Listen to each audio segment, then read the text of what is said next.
Chopra education YouTube channel पर मैं हर्षई चोपड़ा आपका हार्दिक स्वागत करता हूं। मेरे प्यारे बच्चों, अभी जिन कैंडिडेट्स का नीट का इतना अच्छा स्कोर नहीं आया है और वो इस बार किसी भी कोर्स में एडमिशन लेना ही चाहते हैं, तो उनके लिए ये वीडियो है। यानी कि मैं आपको 3 ऐसे फॉर्म बताऊंगा जिनकी डेट, एक की आज है लास्ट डेट, एक की कल है और एक की 30 मई को है। तो ये अगर आपके काफी ज्यादा ड्रॉप हो गए, ये फॉर्म आप फिल करना चाहते हैं, तो इनके बारे में मैं आपको इसमें बता देता हूं। ये फॉर्म फिल कर सकते हैं। अगर आप सिलेक्शन रेंज में हैं, काउंसलिंग के बारे में सोच रहे हैं, तो हमारी बुक डाउनलोड कर सकते हैं। इस वीडियो के लास्ट में मैं आपको बताऊंगा कि कैसे आप डाउनलोड कर सकते हैं। तो सबसे पहले हम उन फॉर्म्स के बारे में बात करते हैं जो फॉर्म अभी तक अगर आपने नहीं भरा है और आप फिल करना चाहते हैं तो कर सकते हैं। तो सबसे पहले एम्स बीएससी नर्सिंग और पैरामेडिकल कोर्सेज, मैंने इसके बारे में वीडियो पहले भी बना दिया था। AIIMS BSc nursing girls candidate के लिए अच्छा कोर्स है। इसमें सिर्फ गर्ल्स कैंडिडेट ही एलिजिबल हैं और ये एक बहुत ही अच्छा कोर्स है। ये कोर्स करने के बाद में काफी अपॉर्चुनिटी है। फीस बिल्कुल भी कम लगती है इसमें, यानी कि न के बराबर फीस लगती है कोर्स के दौरान। तो ये एक अच्छा कोर्स है। ये बीएससी नर्सिंग गर्ल्स कैंडिडेट के लिए है और बायोलॉजी कैंडिडेट्स के लिए है। इसके बाद इसमें एम्स के पैरामेडिकल कोर्सेज भी हैं, जिनमें काफी सारे कोर्सेज हैं। वो बायोलॉजी वाले कैंडिडेट्स के लिए भी हैं और मैथ वाले कैंडिडेट्स के लिए भी हैं। तो ये भी अच्छे कोर्सेज हैं। अगर एम्स से ये कोर्स किए जाते हैं तो बहुत ही अच्छी अपॉर्चुनिटी मिल सकती है आपको। तो इसकी डेट्स के बारे में एक बार बात करते हैं। तो इसकी में बेसिक रजिस्ट्रेशन के लिए लास्ट डेट 7 मई 25 है। शाम 5 बजे तक आप बेसिक रजिस्ट्रेशन कर सकते हैं और बेसिक रजिस्ट्रेशन करना ही है। जिन कैंडिडेट का ऑलरेडी बेसिक रजिस्ट्रेशन हो रखा है, यानी जैसे पिछले साल, उससे पिछले साल, तो उनको बेसिक रजिस्ट्रेशन करने की जरूरत नहीं है। उनको डायरेक्ट फाइनल रजिस्ट्रेशन करना है। तो बेसिक रजिस्ट्रेशन अगर आपने नहीं किया है एम्स के लिए, तो 7 मई 25 शाम 5 बजे तक कर सकते हैं। इसके बाद कोड जनरेट करके आपने फाइनल रजिस्ट्रेशन करना है। उसकी लास्ट डेट 15 मई 25 रखी है। उसमें कोड जनरेट करना है और फाइनल रजिस्ट्रेशन करना है शाम 5 बजे तक। तो ये तो होगी रजिस्ट्रेशन की बात। अब इसमें बीएससी नर्सिंग के लिए जो एग्जाम डे है वो 1 जून 25 संडे है और पैरामेडिकल के लिए 28 जून 25 सैटरडे को है। तो ये डेट आपको ध्यान रखना है। अगर आपका भी नीट का पेपर अच्छा नहीं गया है, आप सोच रहे हैं कि हमें कहीं भी एडमिशन लेना है इस बार क्योंकि काफी ड्रॉप हो चुके हैं, तो ये फॉर्म आपके लिए सही रहेंगे। इसमें ऑल इंडिया कैंडिडेट एडमिशन ले सकते हैं। अब इसकी डिटेल्स के लिए मैं पहले वीडियो बना चुका हूं और इसकी वेबसाइट है emsexams.ac.in। इसकी वेबसाइट पर विजिट करके आप वहां रजिस्ट्रेशन भी कर सकते हैं और पूरी जानकारी भी ले सकते हैं। इसके बाद में दूसरा फॉर्म है राजस्थान वेटनरी का, यानी कि आरपीवीटी, जिसमें राजस्थान के कैंडिडेट ही एलिजिबल हैं। यानी कि ये वेटनरी कोर्स है और बीवीएससी एंड एएच कोर्स जिसे कहा जाता है, वही कोर्स है। और इस बार राजस्थान आरपीवीटी का एग्जाम अलग से कंडक्ट करवा रहा है। हालांकि पिछले साल को छोड़ के ये पहले भी अलग से कंडक्ट हुआ करता था, लेकिन पिछले साल नीट स्कोर पर ही इसमें एडमिशन हुआ था। लेकिन इस बार अलग से ये एग्जाम कंडक्ट करवाया जा रहा है। इसकी एग्जाम डेट है 3 अगस्त 25 संडे के दिन रखी गई है। इसके जो एग्जाम सेंटर बीकानेर और जोधपुर और जयपुर हैं, 3 इसमें एग्जाम सेंटर हैं। श्री जोधपुर की जगह हो सकता है उदयपुर हो। इसमें आप इसके इंफॉर्मेशन बुलेटिन में आप इसका एक बार एग्जाम सेंटर देख लेना, कौन कौन से एग्जाम सेंटर हैं। एक बार इसकी इंपॉर्टेंट डेट्स के बारे में देख लेते हैं। तो इसकी जो इंपॉर्टेंट डेट्स है वो है, लास्ट डेट 30 मई 25 रात 12 बजे तक है। ये ऑनलाइन एप्लीकेशन फॉर्म फिल करने की डेट है without late fees. Late fees से 6 जून 25 है। विदाउट लेट फीस की फीस है 3000 रुपीज और लेट फीस से अगर आप अप्लाई कर रहे हैं तो 6000 आपको पे करना होगा आरपीवीटी के लिए। और इसमें राजस्थान के कैंडिडेट ही एलिजिबल हैं। तो जिन कैंडिडेट्स का पेपर अच्छा नहीं गया है, एमबीबीएस में एडमिशन नहीं हो पाएगा, ड्रॉप काफी हो गए हैं, तो ये इनके लिए आरपीवीटी अच्छा कोर्स है और इस कोर्स के लिए आप अप्लाई कर सकते हैं यहाँ पर। इसके बाद में एक दूसरा फॉर्म है जिसकी आज लास्ट डेट है, वो है आरयूएचएस का बीएससी नर्सिंग। बीएससी नर्सिंग और पैरामेडिकल, इसमें भी ये कोर्सेज हैं। इसमें जो कोर्स हैं वो है बीएससी नर्सिंग, जो मेल और फीमेल दोनों कैंडिडेट्स के लिए है। इसके बाद बीपीटी और इसमें पैरामेडिकल यूजी कोर्सेज में जो कोर्सेज हैं वो इसमें बीएससी ओपीटी कोर्स है, यानी बीएससी ओटी कोर्स है और बीएससी एमएलटी कोर्स है और बीआरटी कोर्स है। फार्मेसी कोर्स भी है, बी फार्मा और डी फार्मा। इसमें ऑल इंडिया कैंडिडेट भी एलिजिबल हैं, उनके लिए भी अलग से सीटें हैं, तो वो भी कैंडिडेट इसमें अप्लाई कर सकते हैं। इसकी लास्ट डेट आज ही है, यानी कि 6 मई 25 है।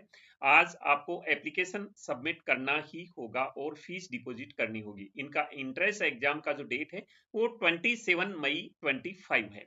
तो ये 3 फॉर्म्स हैं जो मैंने आपको बताए हैं। हालांकि इनके बारे में मैं वीडियो पहले भी बना चुका हूं, लेकिन फिर भी स्टूडेंट के दिमाग में नहीं रहता है और वो नीट के अभी एमबीबीएस के चक्कर में रह रहे होंगे कि मेरा एमबीबीएस में सिलेक्शन हो जाए। जब स्कोर देखते हैं तो उनको ऐसा लगता है कि मेरे को इस बार किसी भी कोर्स में एडमिशन लेना है, फॉर्म डेट निकल जाने के बाद में सोचा जाता है कि अभी डेट ही निकल गई, अभी कैसे फिल करें। तो ये आप 3 फॉर्म टाइम से फिल कर सकते हैं। बाकी फॉर्म के बारे में भी आपको समय समय पर जानकारी दी जाएगी, काउंसलिंग के बारे में भी जानकारी दी जाएगी। अगर आपका स्कोर अच्छा है और आप MBBS, BDS, BMS, veterinary, Ayush की काउंसलिंग देख रहे हैं, तो मैं आपको बताऊं कि इसके लिए हमारी बुक अवेलेबल है और इस बुक के बारे में मैं आपको बता देता हूं। इसमें 3 प्रकार की बुक हैं। सबसे पहले एमसीसी के द्वारा जो काउंसलिंग करवाई जाती है उसके बारे में ये बुक है। एमसीसी के द्वारा 15% ऑल इंडिया कोटा के तहत काउंसलिंग करवाई जाती है, जिसमें 15% ऑल इंडिया कोटा आता है। एम्स, जिपमर, इसके बाद में डीयू आईपी कोटा आता है दिल्ली यूनिवर्सिटी का और आईपी का। डीम्ड यूनिवर्सिटी की काउंसलिंग होती है, ईएसआईसी की काउंसलिंग होती है। ये एमबीबीएस, बीडीएस, बीएससी नर्सिंग के लिए काउंसलिंग होती है, तो इसकी एक बुक है। इसके बाद स्टेट कोटा में सभी स्टेट्स की बुक अवेलेबल है, जिसमें सारे स्टेट की काउंसलिंग के बारे में इंफॉर्मेशन दी गई है। ये सारी बुक्स लेटेस्ट हैं। इसके बाद आयुष की बीएमएस, बीएचएमएस, बीयूएमएस, बीएसएमएस और वेटनरी की बुक भी अवेलेबल है। तो इनको आप इस लिंक से आप डाउनलोड कर सकते हैं इन बुक्स को और काउंसलिंग में हेल्प ले सकते हैं। और इन बुक्स की हेल्प से आप अपना ड्रीम कॉलेज पा सकते हैं। अगर आपका स्कोर उस कॉलेज के अकॉर्डिंग है तो आप चेक कर सकते हैं आपके रैंक पर कौन सी कॉलेज मिल जाएगी। अब इस ऑल इंडिया कोटा की जो एमसीसी की बुक है उसमें फैसिलिटी क्या क्या है वो मैं आपको यहाँ बता देता हूँ। इसमें ऑल इंडिया कोटा की काउंसलिंग के बारे में बताया गया है, ओपन कोटा की काउंसलिंग के बारे में बताया गया है, बीएससी नर्सिंग की काउंसलिंग के बारे में समझाया गया है। इसमें एम्स, जिपमर, एएफएमसी के बारे में भी समझाया गया है और डीयूआईपी कोटा के बारे में डिटेल में दिया गया है। सेंट्रल यूनिवर्सिटी जो बीएचयू, एएमयू, डीयू हैं इनके बारे में समझाया गया है। ईएसआईसी के बारे में पूरी जानकारी है, डिम्ड के बारे में पूरी जानकारी है और सेंट्रल पूल कोटा के बारे में भी पूरी जानकारी है। इनमें क्या चीजें अवेलेबल हैं? एक तो चॉइस लिस्ट दी गई है 2025 की काउंसलिंग के लिए, यानी कि आप जो कॉलेज देखना चाह रहे हैं आपको कैसे चॉइस फिल करनी है वो चॉइस फिल यहाँ दी गई है। उसके अकॉर्डिंग आप चॉइस लिस्ट तैयार कर सकते हैं और एक अच्छा कॉलेज ले सकते हैं। स्टेट वाइज बॉन्ड की दिया गया है इसमें details, round wise, category wise, college wise 4 साल की कट ऑफ दी गई है, जिससे आप आइडिया लगा सकते हैं कि आपको कौन से कॉलेज कौन से स्टेट में कितने नंबर पर कितने रैंक पर मिल जाएगा यहाँ पर। इसके बाद में राउंड वाइज काउंसलिंग प्रोसेस के बारे में बताया गया है कि फर्स्ट राउंड में क्या करना है, सेकंड राउंड में क्या करना है, थर्ड राउंड में क्या करना है। कंडीशंस इनकी दिखाई गई है, फीस सभी स्टेट की, बॉन्ड के बारे में, सीट्स के बारे में और भी बहुत सारी इंफॉर्मेशन है जो एक फ्लो चार्ट के द्वारा समझाए गए हैं इसमें। तो ये इसमें अवेलेबल है। इसमें अब चॉइस लिस्ट किस प्रकार से दी गई है, इसमें प्रायोरिटी नंबर दिया गया है। 1 नंबर पर ये कॉलेज फिल करना है, 2 नंबर पर ये, 3 नंबर पर ये। इसके साथ स्टेट, स्टेब्लिश ईयर, फीस क्या है उसकी, किन किन बातों का ध्यान रखना है चॉइस फिलिंग के दौरान, सीट कौन कौन से कॉलेज में कितनी सीटें हैं कैटेगरी वाइज। इसके बाद में इसमें round wise cut of the गई है, कौन से स्टेट में कौन सा कॉलेज कौन से स्टेब्लिश ईयर में स्टेब्लिश हुआ है, फीस कितनी है, फर्स्ट राउंड में उसकी कट ऑफ क्या थी, सेकंड राउंड में कट ऑफ क्या थी, थर्ड राउंड में स्पेशल स्ट्रे में क्या कट ऑफ थी। ये 4 साल की कट ऑफ दी गई है और category wise cut of the गई है। इसमें एम्स, जिपमर, इन सब के बारे में अलग अलग समझाया गया है। डिम्ड का फीस स्ट्रक्चर दिया गया है हर एक डिम्ड के बारे में और कट ऑफ भी राउंड वाइज डिम्ड के बारे में भी दी गई है। 2024 की cut off central pool quota के लिए भी दी गई है। यहाँ सेंट्रल पूल कोटा में कौन सी प्रायोरिटी में, डिफेंस में है या फिर पैरामिलिट्री फोर्स में, सेंट्रल पूल कोटा के बारे में भी समझाया गया है। काउंसलिंग प्रोसेस के बारे में समझाया है, फर्स्ट राउंड में क्या करना है, सेकंड राउंड में क्या करना है। ऐसे ही स्टेट कोटा की बुक में ये सारी फैसिलिटी अवेलेबल है। एमबीबीएस बीडीएस के लिए इसमें सभी स्टेट की इंफॉर्मेशन दी गई है स्टेट वाइज। जैसे कि एक स्टेट का एग्जांपल ले लेते हैं, राजस्थान का, तो उसकी कट ऑफ दी गई है, सारे स्टेट्स की सीट मैट्रिक्स दी गई है। इसके बाद में उसमें आप एडमिशन कैसे ले सकते हैं, क्योंकि अलग अलग स्टेट का अलग अलग काउंसलिंग प्रोसीजर है वो समझाया है। डॉक्यूमेंट्स क्या क्या रिक्वायरमेंट है वो यहाँ पर समझाया गया है। और इसमें 3 साल की प्रीवियस ईयर की कट ऑफ भी दी गई है, जिससे आप आइडिया लगा सकते हैं कि आपको कौन सा कॉलेज मिल सकता है। इस प्रकार से एडमिशन प्रोसेस, फीस कितनी आपको देनी पड़ेगी, ये सारा का सारा स्टेट की बुक में समझाया गया है। इसके बाद स्टेट में आपको चॉइस फिल कैसे करनी है, कौन सी कॉलेज को पहले फिल करना है, कौन सी कॉलेज को बाद में फिल करना है, ये सब कुछ इसमें समझाया गया है। इसी प्रकार से तीसरी बुक आयुष और वेटनरी काउंसलिंग के लिए है, जिसमें बीएमएस, बीयूएमएस, बीएचएमएस, बीएसएमएस के लिए ये सारी की सारी इंफॉर्मेशन दी गई है। और वेटनरी के लिए इसी बुक में ये इंफॉर्मेशन दी गई है, कितने कॉलेजें हैं, ये कितनी कट ऑफ पर प्रीवियस ईयर की 3-4 साल की कट ऑफ दी गई है। तो ये सारा का सारा जो फैसिलिटी हमने ऑल इंडिया की स्टेट की बुक में दे रखी है, ऐसे ही आयुष और वेटनरी की बुक में भी ये सारी फैसिलिटी दे रखी है। Last cut off, round wise cut off, category wise cut off, ये सारा का सारा इसमें दिया गया है इसमें। अब इसको आपने डाउनलोड कैसे करना है, तो आप ये वीडियो देख रहे हैं, इस चैनल पर आपने मोर पर क्लिक करना है।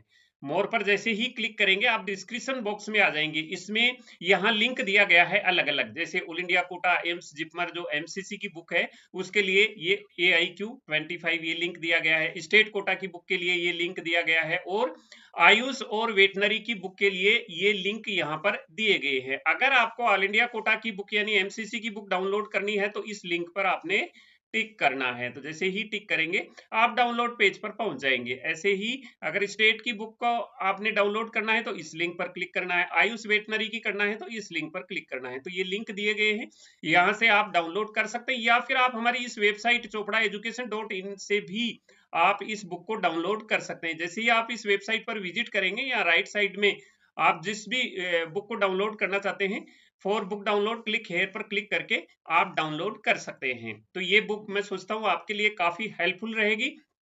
तो काउंसलिंग के टाइम में हम आपको टाइम टू टाइम इन्फॉर्म करते रहेंगे। अगर आप हमारे पेड काउंसलिंग लेना चाहते हैं तो हमसे संपर्क कर सकते हैं। आप जैसे ही बुक डाउनलोड करेंगे, आप बुक डाउनलोड करते समय जो मोबाइल नंबर देंगे उस मोबाइल नंबर पर हम आपसे संपर्क कर लेंगे। तो मिलेंगे नई अपडेट के साथ, नए वीडियो में आपसे फिर से मुलाकात होगी। तब तक मैं हर्षाई चोपड़ा आपसे लेता हूं विदा। जय हिंद।